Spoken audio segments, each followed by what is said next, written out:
अवघड आहे ग माय. तिथं चान्स मारून द्या, कळत नाही कोण असतं. आनंद घ्यायचा ग. आनंद इतका मोठा परमानंदच नाही बघ माय.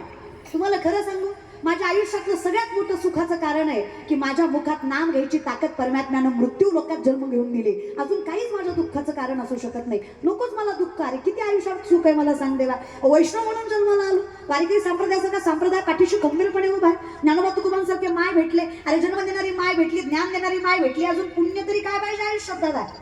दारातल्या तुळशीसारखं पावित्र्य नाही, गळ्यातल्या माळेसारखी श्रीमंती नाही, मुखातल्या नामासारखं सुख नाही, हातातल्या ज्ञानेश्वरीसारखं वैभव नाही, कपाळाला गंध असण्याच्यासारखा स्वाभिमान नाही, आणि भगवंतावर विश्वास असण्याच्यासारखं आयुष्यात दुसरं समाधान नाही. काय पाहिजे आयुष्यात जर एवढं सगळं मिळतंय.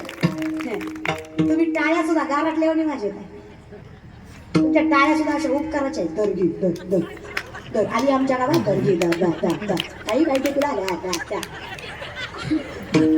इतका ऍटिट्यूड बापरे. कशाचा. त्या बायका तरी शेवटी माझी पार्टी मग गोड बसल्या त्या. हे बघा ना, घाटावर बसल्यावर बसल्यात. मड्याला बसत नाही का माणसं राखण. जस काय धावू आहे माझा, मड्याला बोलवले ती फुलं टाकाय. एकदम ऍटिट्यूड मध्ये बसलं. तू बोल मी आहे, तू बोल. मी बसलोय, तू बोल. मी ऐकतोय, तू बोल. येणार नव्हतो मी, तुझं नाव ऐकून आलोय. बोल, बघतोय कशी करते, बोल. खरंच नाही बरं का असं काही.